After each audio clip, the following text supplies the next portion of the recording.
Today is October 20th, 2003, and we are here at the Riley County Courthouse, and Edith Hadle has come in to interview us, to be interviewed by us as a veteran of World War II.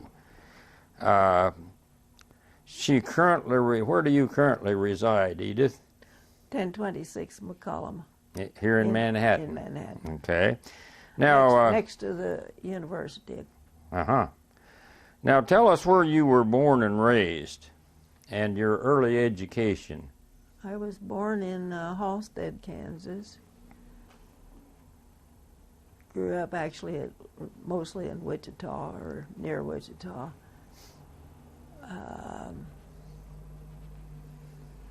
High school, I happened to have graduated from North High in Wichita. I went to several different schools, from a one-room country school to around 700 of us in the graduating class in high school. Mm-hmm. And then I went to Wichita U. That'd be quite an experience to go from, what was the name of your one-room country school? Butler, out of Kingman County. Oh, yeah. And how many students were in those 8 grades? Well, let's see. As I remember, there were 7 of us in the 8th grade, and there were 7 of us in the rest of the school. Mm-hmm. So there were 14, apparently. And what year did you graduate from high school? 1938. Now, tell us, what did you do immediately after high school? Well, I was too young to get a job, and I went to Wichita U. I wanted to go through college, and my dad didn't think girls needed anything more than the 8th grade. So anyway, they decided I could go to college till I became 18 and could work, because at that time they did not hire you if you were under 18 in that city. Absolutely. Mm-hmm. So then how many years did you go to Wichita? I had 3 semesters. Then after you left college, what did you do? Oh, I got a job, and my dad insisted that I learn something to do with my hands, so I went to business college. They tried to make a typist of me, and it was a disaster, but that was not my field. But I eventually got back to college and almost graduated. Then where were you on December 7th, 1941? In Wichita. It was a Sunday morning, and we had finally gotten a radio, so I heard the news. Probably heard it about noon, because I did go to church that morning. And I just celebrated my 20th birthday and was enjoying life. As a 20-year-old, what were your thoughts? I'd heard so much about World War I from my mother that I wasn't looking forward to it, but everybody did what they could. And my brother went in, about 3 months later, I guess. By that time, I had a job working at Boeing Aircraft. And how long did you work at Boeing? I was there at Wichita 2 years, and then I went to Seattle for another about 6 months or 8. And what was your job? I worked in blueprint at Wichita, and I was in final assembly inspection at Seattle. So now we're up to what, about 1943? No, well, yeah. Okay, after you worked at Boeing 2 years in Seattle. No, I was in Seattle just about 6 months. Oh, yes. I came back in the summer, and I went in the winter. And then when you came back, what did you do? Got another year in college, and then I joined the Army. And what branch of the Army? The WACs. What was the date of that entry into the WACs? It was in the spring of 45. Spring of 45. But so I cannot remember. Maybe around April or... I vaguely think it was about March or April, May. I know it wasn't too long after that the European ended. And I still haven't reported for duty, but I had been sworn in. Okay. So it must have been just before that I was sworn in, and then right after that I went. Now, what are some of your memories of those first few days in the wax? Hot. A lot of marching. We had 6 weeks of basic, and then they sent me to clerk school, still trying to make a typist out of me. My field by that time, I was very interested in becoming a medical lab technician, and I ended up getting a job like that while I was in the Army. Where did you take your basic training? Des Moines, Iowa. And after basic training, where did you go? I went to Fort Stevens, Oregon. And what happened there? Well, that was when they ran out of a lab technician, and I got the job after about 6 weeks of trying to get me to type things. I worked, I struggled, but I'm not a typist. What did you do as a lab technician? Oh, gave shots, Nice. drew blood, ran the tests that we could run, and sent off things we couldn't. It was a small, I guess you would call it a small hospital. It was winding down by that time. And we did send some tests other places. If you were to pick out 1, 2, or 3 most interesting experiences of your service career, could you tell us about 1 or 2 of them? What would they be? Well, I enjoyed being at Fort Stevens. It was out in the boonies, and on time off you could hike for miles along the ocean, so forth. And I just got a sweatshirt that says Fort Stevens, Oregon's Defense. It was at the mouth of the Columbia River. Well, I thought that was an exciting place. We did get bombed there once before I was there. A little one-man submarine shelled it, and it was a kamikaze affair, I think. I don't remember what Seems happened. like I remember a news item at a subsurfaced off the coast. And Yeah. It was at Fort Stevens, and we were Columbia River Harbor Defense. There was the base, the post, the Army post on the Oregon side of the river, and there was a counterpart on the Washington side. And I got to take a Coast Guard boat, I think it was a boat, across from the Oregon side to the Washington side, and that was a very exciting morning. It was Saturday morning, and I was off duty. I got to ride, and it's rough waters out there. It was. Do you have any other interesting experience in the service you might want to tell us about? Or and I got to San Francisco after they were closing Fort Stevens. I rather liked that place too, and ended up in finance office there, which figures were always, math was probably my favorite thing through school, and I enjoyed the work there, and I worked there as a civilian for another year after I was discharged. Okay, so that's where you were when you were discharged? Yeah. Well, I think I went to Camp Stoneman for discharge. But is that in California too? Yeah. I don't know, 50 miles from San Francisco maybe. So about when were you discharged from the service? A couple of weeks after we got married, I think it was. Anyway, we were married October 5th, and the discharge came within a couple of weeks after that, about. Are we talking about 1945, 46? 46. 46, okay. Yeah, by that time. I want to get into that in just a little bit, but I'm going to make sure we've covered everything in the service. And did you bring any pictures of your service time? I have a couple of snapshots here. Would you want to show us those and kind of talk us through them as you show them to us? Now, what are we looking at there? I think I know, but I want you to tell us. A picture of Edith Mieran.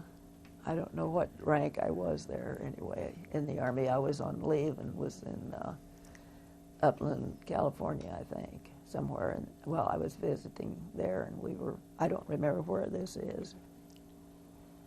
I think it was a cemetery. Now, is that in your WAC uniform? Yeah. Mm-hmm. What did you think of those uniforms? Were you satisfied with them? Oh, I like them as long as I got mine modified. Mm-hmm. Did you modify them yourself, or did you? I think no, I did. I modified my dress myself, but this one I modified.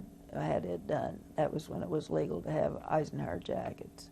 So they cut off the bottom of your, it was called a blouse back then, the bottom of it, and put a band around and make it an Eisenhower. So you could do that. There wasn't any problem with the Army that you were doing that, or did they do it for you? Well, you got somebody to do it for you, but no, there was no problem. It was legal by then. Mm-hmm. Okay, and that picture would have been taken about 1945? Probably. Okay. Now, you have another picture there, I believe. Mm-hmm. This was when we were married. My husband had been discharged after several years in the Philippines, or well, in the South Pacific in the war. Didn't know what to do particularly at that time, so he re-enlisted for a year and a half to figure out what he wanted to do. He's told us all about his career. Could you just briefly tell us what branch he was in? He was in field artillery in the Army. Uh-huh. And he was over in the islands in the Philippines and Japan, then came home. Didn't really, he and his mother farmed, and they sold the farm so he could enlist because they wouldn't take him. His father had died. Mm-hmm. In any event, we met in San Francisco and were married there, and then he still had another year to serve, so after I was discharged, then I worked as a civilian there. Would you tell us who the other folks are in the picture there with you? Well, Fred and I are the ones in the middle. The one on my right side was Ruthie Zahner, who was a good friend and fellow WAC. And on the other side is Dewey Clark, who was our best man. He still lives. He lives in Washington. Mm-hmm. Ruthie succumbed to cancer probably 20 years ago. Now, tell us how you met your husband. Well, the two people are maid of honor and, are you through with this picture yet? Yes. Maid of honor and best man they worked together in the Army and were friends. And he talked a couple of his buddies into going out on a blind date, and she talked a couple of her friends on a blind date. The two couples they introduced both ended up getting married. Hmm. The other couple that got married lives in Washington, at Richland, Washington, and we migrated back here. My husband's from Iowa and me from Kansas. We decided to go back to school after we got home. The only school that would take everybody willingly was Oklahoma State. We went there but couldn't find any living conditions, couldn't find a place to live. We sort of hung around there for about 6 weeks and gave up. Came to K-State the next fall, the next winter. In January of '48, we came to K-State and we never left. Here we are. Now, how long you been married? 57 years last couple of weeks ago. Or so. October, I believe you October 5th. The 5th. Oh, yeah. 57 years. Yeah, we're still putting up with each other. You have children? Oh, we have 2 sons. And what are their names and where are they? Steve Hadle lives in Gillette, Wyoming. He's a Vietnam veteran, had 3 boys. And Gary lives here in Manhattan, well, actually up by Riley, but he's here. Has 3 sons. So you have 5 grandchildren? Well, there were 6. Oh. 2 and 3? 3 and 3. Oh, 3 and 3. Okay. But one-in-law died. Mm-hmm. I see. Okay.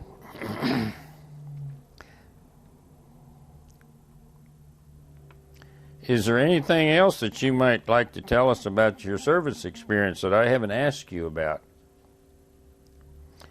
For example, did you run into any particular stress or pressure or fear while you were in the service about basic training or even after that? No, it was hot when I was doing part of it, and we drilled and marched a lot, but I always enjoyed getting out and hiking anyway, so I really kind of enjoyed it. I know we weren't supposed to. And they tried very hard to get me in finance office all the way along because I did have a lot of math in my history. I really didn't want to stay well, I was in Fort Des Moines, and I really didn't want to stay there, so I told him I wasn't interested, and I got out of being there, but I enjoyed every place that I was. What about the officers and the fellow soldiers that you served with? Oh, I liked them. Did you form any lifelong friendships, or do you hear from any of them today? Oh, yeah, these, well, just the 2 couples that were good friends when we got married. They all live in Richland, Washington. The other 2 couples, the one that was maid of honor did not marry our best man. They didn't make it didn't gel with them, and they married separate peoples. But we still keep Ruthie, the girl, died with cancer. The other ones we still write to all the time, and we got together on, I think, on our 40th anniversary. We had a reunion in Yellowstone. Mm-hmm.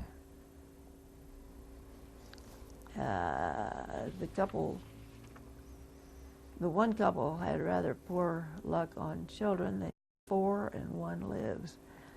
They lost 1 in Vietnam, and 1 in a car wreck, and 1 as a baby. So they had 1 live.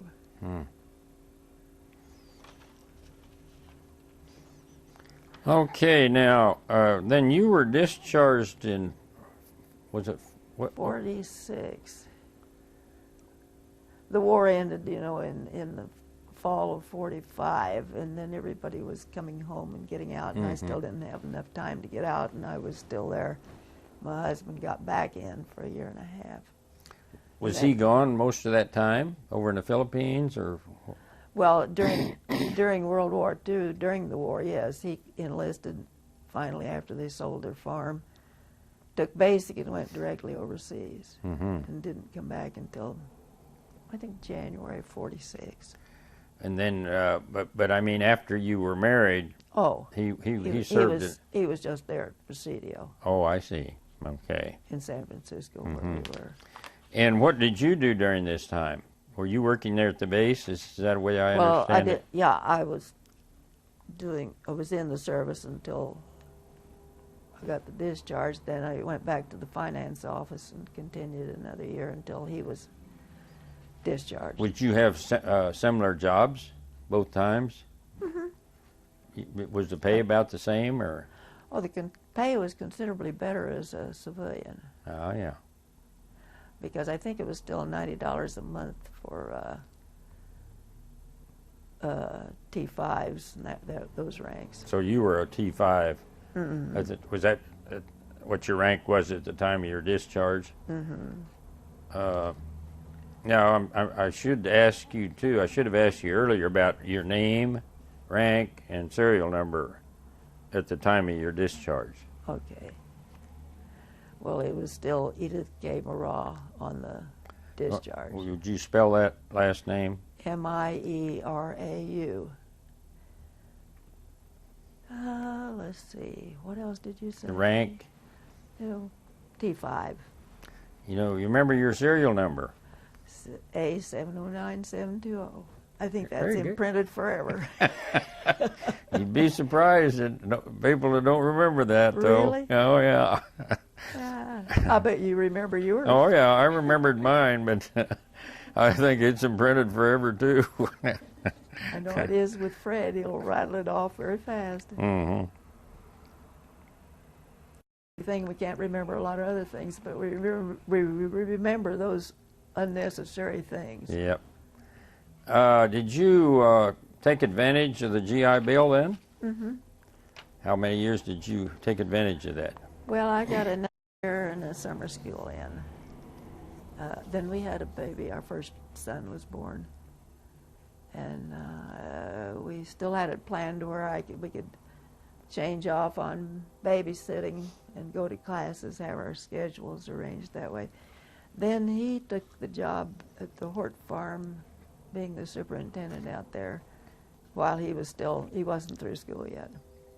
Well, he was hired as not superintendent at that stage. In any event, we moved there, which was out in the country, out Ashland.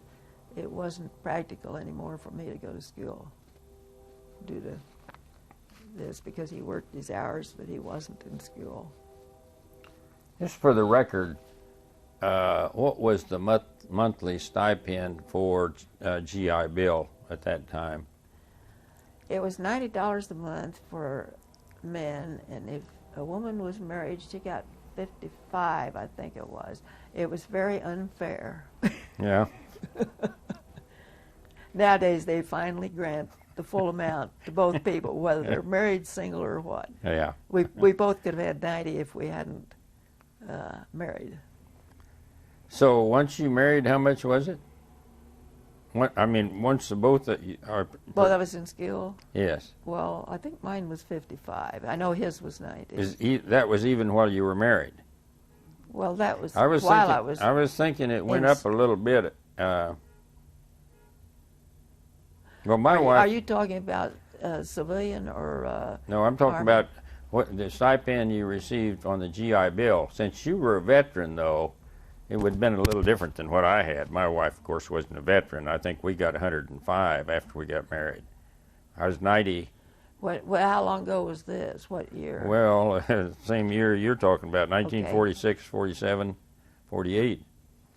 Well, women were shortchanged. Mm-hmm. I didn't know that women who were not veterans got anything from it. I wasn't aware of that.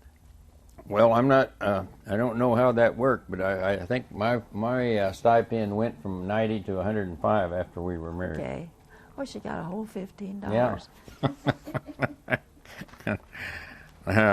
But you see, getting married reduced mine from 90 to 50, 55, whatever it was.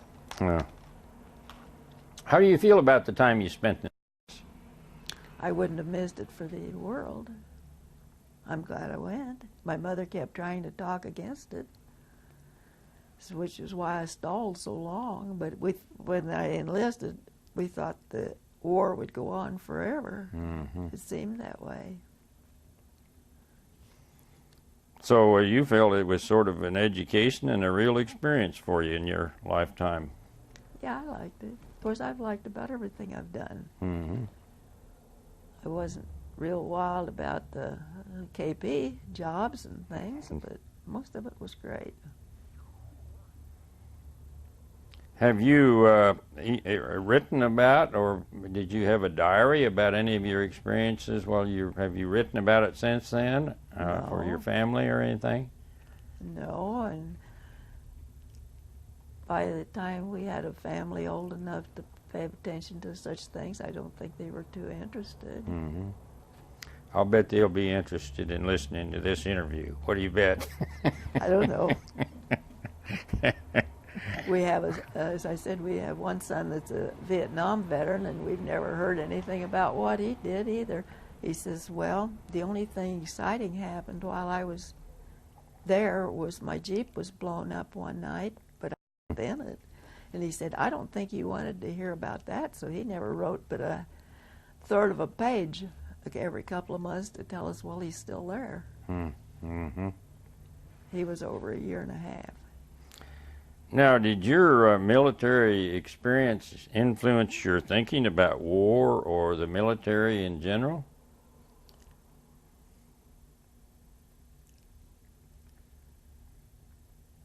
I suppose it had some influence. I don't know. I had good experience, so I didn't have any. I didn't go overseas. I didn't end up fighting as they do today. Now, you have 2 children and 6 grandchildren, and after you and 5 step-grandchildren. And 5 step-grandchildren. Now, after your children grew up and left the house, did you pursue any occupation after that? Well, during the time they were still at home, I started working. I had switched my major from becoming a lab technician to horticulture. I ended up working with plants, rangeland plants. Oh, yeah. With the USDA in the plant center. And I mostly evaluated plants and collected a few. We were always looking for better grasses for rangeland replanting. Oh, yeah. And how long did you work there? Oh, about 17 years. Starting when? 1967. And I retired at the end of 83. I think that's, I know, January of 84 is actually when I retired, but I think it was 67. So it sounds like you could go out here in the pasture, the rangeland and the Flint Hills and tell us what kind of grasses we got out here. Especially when they're headed out. Yeah. Right now you can identify them easily off at a distance. I enjoyed it because I've always liked all kinds of plants. And it wasn't exactly ornamentals, but we worked with a lot of forbs too, which are your wildflowers. In any event, I liked it. I had done other things too. I had worked for the hort department back when I was a student. Now,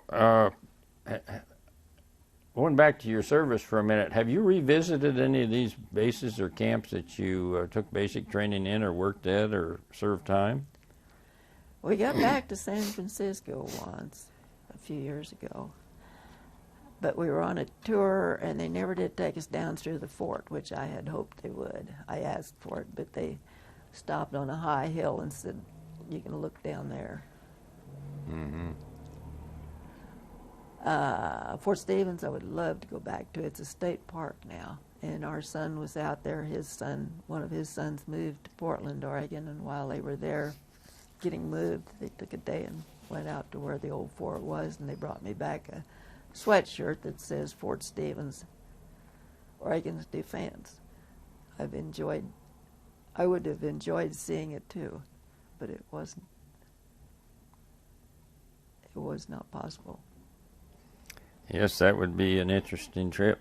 Oh, I would love to go, but my husband won't travel other than on tours. Oh. He doesn't want to drive in the cities. And we still go out to Wyoming to visit our son there. And he's the one that has the 5 step-grandchildren, stepchildren. And we now have 7 great-grandchildren. Doing pretty good. Well, see, wait a minute, there's one more due. There were 3 new ones this year. It'll be a total of 8 by the end of the year. Oh, yeah. Yes, they're doing well. One is a blood relative, and it turned into a little girl. We've had 6 generations in my husband's family with no girls. Oh. until now. Well, the sixth one, the only child that's of that descent, That's unusual, is isn't a it? girl. Now, what aspects of your military career or family or other items, what have we missed that you might want to tell us about? Yeah, I don't know. Those things are back there kind of buried. I hadn't thought of them for a long time.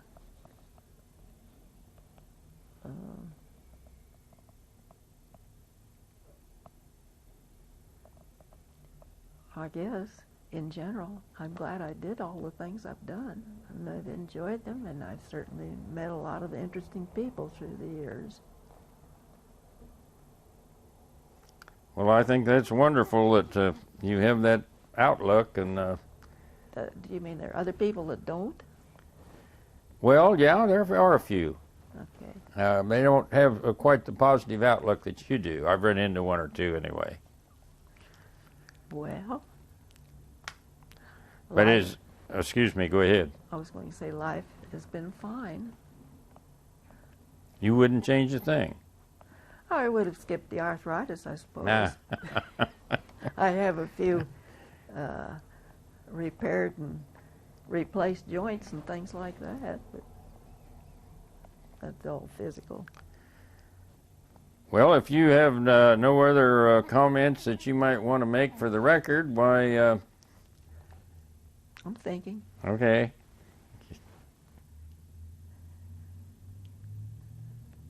I could comment on the climate out there. I loved the Oregon coastline, the climate, and San Francisco wasn't bad. I liked the rain, the fog, all those things that people don't usually like. And I felt great in that cool climate. We've done a lot of hiking in the mountains after our children were, well, we started before we had two. We had one, and we used to go camping and hiking in the mountains in Colorado mainly. Mm-hmm. Really enjoyed all that. I think you ought to look for that chartered tour, bus tour, or tour that takes you back out to Oregon. Oh, I'd like that. I'd like to go back to San Francisco and Oregon. I started basic, I mentioned, in Fort Des Moines, Iowa. And I've never been back there. We've gone through Des Moines a lot of times, Mm-hmm. but never did I hunt up the old fort. I'm sure it doesn't exist anymore, but Anything else? yeah, all the forts that I was on don't exist anymore. Presidio's closed. I don't know what's been the end result there. We're having big squabbles over whether it would become whether it would become a park or be developed into things. It was a beautiful area Mm-hmm. and very high-priced land of today. Well, Edith, we certainly appreciate you coming in and visiting with us, and Okay. we're in just a few minutes we will present you with the tape of this recorded interview for these fine children and your grandchildren. Oh, is it over with now? It's over with